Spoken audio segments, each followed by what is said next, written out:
Өлкөбүздө кыргыз тилин окутуунун жаңыча методикасы, жаңыча көз караштар, алдыңкы стратегияларды аныктоо тууралуу сөз кылган республикалык алгачкы форум кыргыз тилин окутуп үйрөтүүдөгү жаңы мамилелер жана анын келечеги деп аталып, салтанаттуу түрдө Кыргыз Республикасынын гимни менен башталды.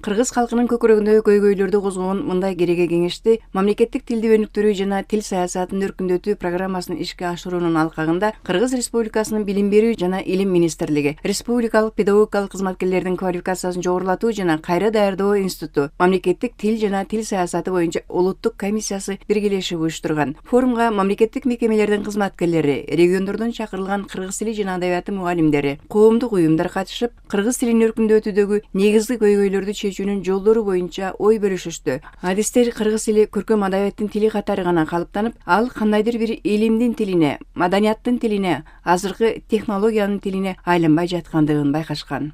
Тажрыйба өткөрүп көрдүк элек. Жөнөкөй эле техникалык графиктердин сүрөтү эле. Мына ошол сүрөттө, ошол графикте көрүп турган маалыматыңызды сүрөттөп жазыңыз деген кезекте кыргыз тил чежелерибиз, кыргыз мектептин окуучулары аны абдан көркөмдөп баяндап жазышканда, булуттар калып учуп жүрөт, абасы таза, ал жерде Алкул Осмоновдун 4 ырынан да келтирген жер бар.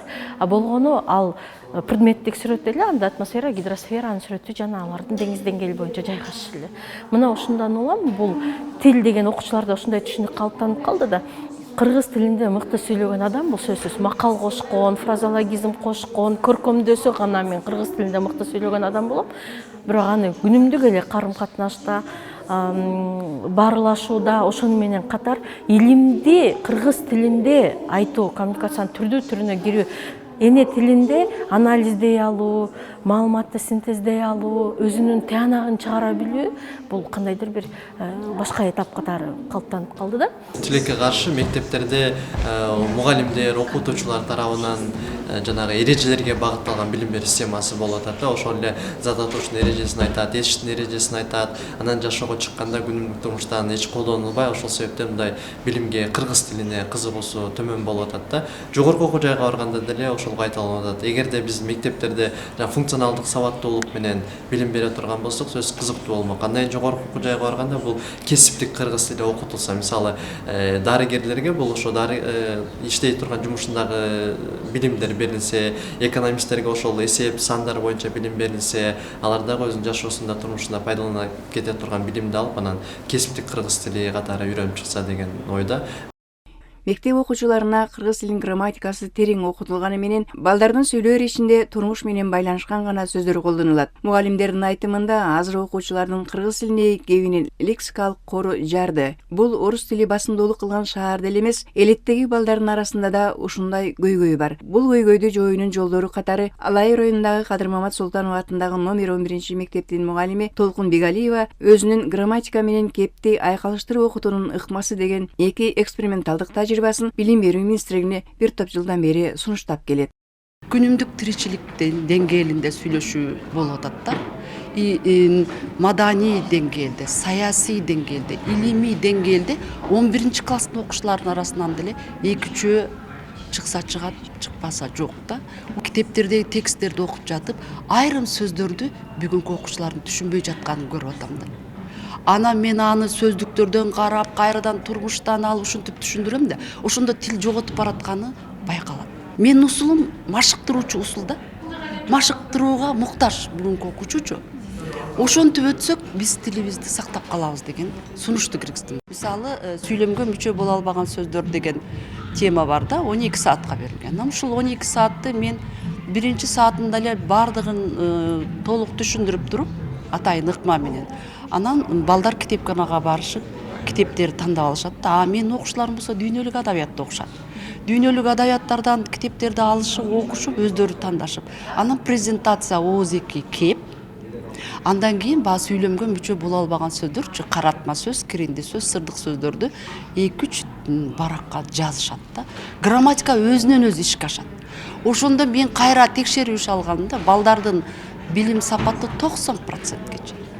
Мына ушундай тажрыйбалуу мугалимдер өздөрүнүн ыкмаларын колдонуу менен эне тилин окутууда балдардын билим деңгээлин көтөрө алышат. Кыргыз тилин сактап калуу ар бирибиздин милдетибиз деген адистер учурда заманбап технологияларды колдонуу менен кыргыз тилин ар тараптуу, аны математика, физика өңдүү башка предметтер аркылуу да окутуу зарылдыгын белгилешти. Кыргыз тилин үйрөтүүнүн деңгээли аксап жаткандыгынын себептеринин бири билим берүү мекемелеринин бала бакча менен мектептин жогорку окуу жайларынын ортосундагы байланыштын жоктугу айтылып, аны жолго салуунун сунуштары аталды. Ошол эле бала бакчада окуучулар тамганы жаттап, кичине сүйлөмдөрдү кошуп окуганы келет. Мектепке келгенде биринчи ошо башталгыч класстарда эле ошол системаны кайталашат да. Андан кийин 5-класстан 11-класска чейин биз ошол программадагы билимди окуучуларга беребиз. Анан кайра өзүм деле мисалы университетте бүткөнүнө 2 жыл эле болду. Мен деле ошол мектепте алган билимди кайрадан жогорку окуу жайда окудум да. Бул жерде бир билим берүү системасында 3 жолу кайталанма болуп атат да. Анан бул негизги башкы көйгөйү ошол байланыштын жоктугу болуп атат. Анан экинчиден бирдиктүү окутуу программанын стандартынын жетишсиздиги болуп атат да. Ушул бала бакчанын өзүнчө стандарты болсо, андан кийин мектепте окуучу кайсы нерсени билиш керек, андан кийин жогорку окуу жайда ошону уланта турган деңгээлде атайын программа түзүлүп берсе, андан кийин ошого ылайык мектепте китептер, андан кийин жогорку окуу жайда жанагы ар кандай окутуу программалары болсо, бул байланыш бекем демек да. Ошондо бул жерде окуучунун дагы же билим алуучу студенттин дагы биринчиден убактысы, андан кийин билимге болгон мындай кызыгуусу дагы артмак деп ойлойм да. Кыргыз Республикасынын Министрлер кабинетинин төрагасынын орун басары Эдил Байсалов кыргыз тилин эне тил деп атап, кыргыз тилин предмет катары эмес, негизги тил катары окутууга багыт алуу зарылдыгын белгиледи. Ал үчүн тилди окутууда функционалдык мамиле болушу, кылил ыкмасы менен окутуу сунушталган. Эгемендик алгандан бери калкыбыздын, мамлекетибиздин табияты өзгөрүп, мурдагы 5-10 жылга салыштырганда кыргыз тилин окутууда бир топ алгылыктуу иштер жасалганына мисал келтирди. Мисалы, Кызыл Кыя шаарында барып, ал жерде деле билесиздер, этникалык курам өзгөрүп, мурунку баягы басымдуу шаардыктар, орус, татар, корей, дагы башка калктар болсо, азыркы учурдагы мына көпчүлүгү биздин эле кадимки кыргыз, бирок ошолордун мен эсимде азыр жок, 10 мектеп беле, 12 мектеп беле, же канча мектеп беле, ошолордун көбү же баардыгы кыргыз мектепке айланып. Мындай өзгөрүүлөрдү форумга Кадамжай районунан келген педагогдор да бышыктады. Райондогу Садридин Айны атындагы номер 15-орто мектебинде көп жылдан бери балдарга кыргыз тили жана адабият сабагын окутуп келе жаткан тажрыйбалуу мугалим Мухтасархан Абдубаитова менен Абу Абдулла Рудаки атындагы номер 16-орто мектептин окуу бөлүмүнүн башчысы, көп тилдүүлүк боюнча аймактык тренер Манзура Мамажанова азыр аталган райондун 7 мектебинде көп тилдүү билим берүү кылил ыкмасы менен ийгиликтүү ишке ашып жатканын айтышты. Менин максатым кыргыз тил сабагында балдардын сүйлөө кебин, жазма кебин өстүрүү. Мурда биз жалаң грамматика менен иштегенбиз. Ооба, эрежелерди балдарга жаттатып, ошол эрежелер менен иштегенбиз.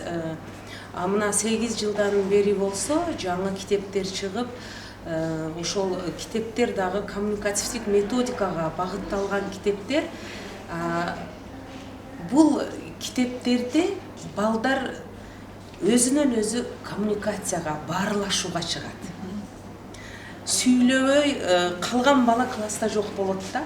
Бардыгы сүйлөйт, оюн билдирет. Кадамжай районунда Садридин Айны орто мектебинде өзгөрүүлөр көп. Буга мисал катары мен Манастануу республикалык таймашын айта алам.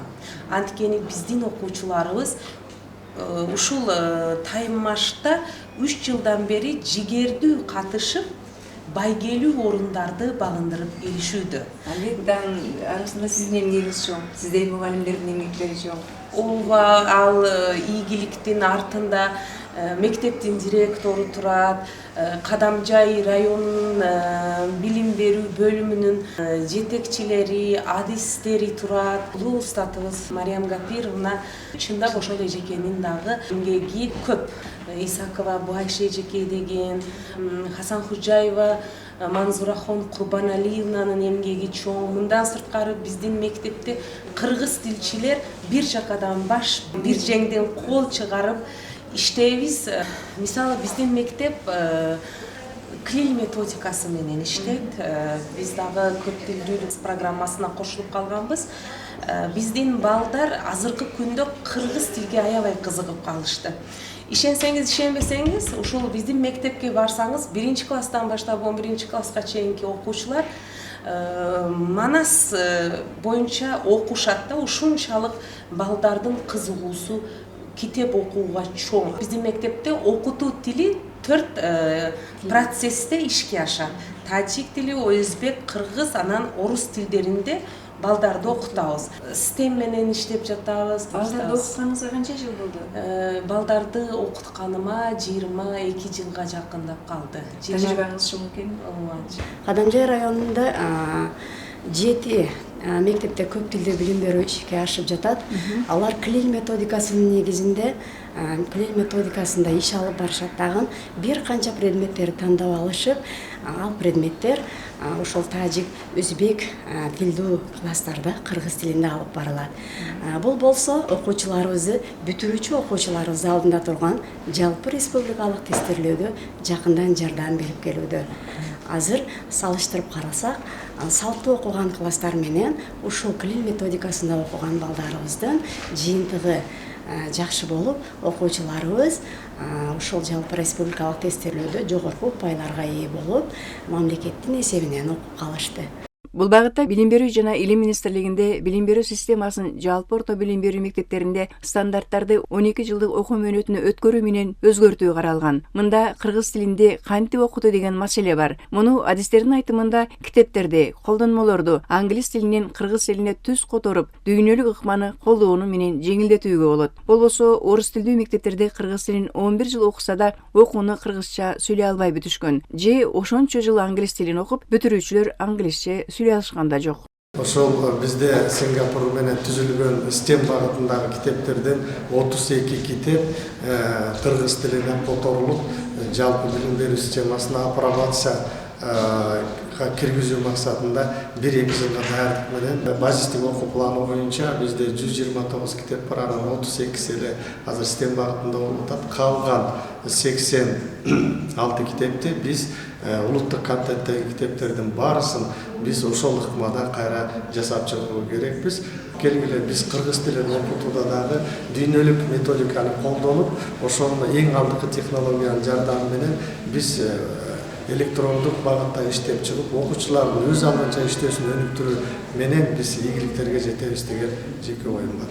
Жогоруда аталгандай эне тили ушул күнгө чейин илимдин тили боло албай жатканы тилди окутууда эрежелерден алдын сүйлөй билүүнү үйрөтүү зарыл. Бул багытта заманбап технологиялык ыкмаларды колдонуу менен кыргыз тилин ийгиликтүү окутуп жаткан бала бакчалардын, мектептердин практик мугалимдери өздөрүнүн тажрыйбалары менен бөлүшүп, даярдап келген чебер класстарын көрсөтүштү. Биздин бала бакча 2021 жылдын октябрь айынан баштап көп тилдүү билим берүү программасы менен иштеп келебиз. Анда эмесе биздин бала бакчага кичинекей экскурсия.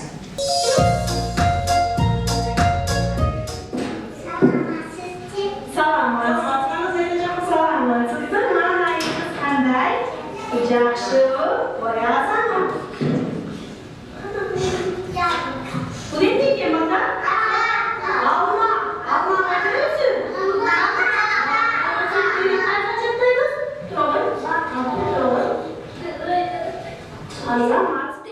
Түзүлтөр көрүп атасыздар, бала бакчадан келип мастер класстарды өткөрүп атышат, мектептен келип атышат, жогорку окуу жайлардан келип атат.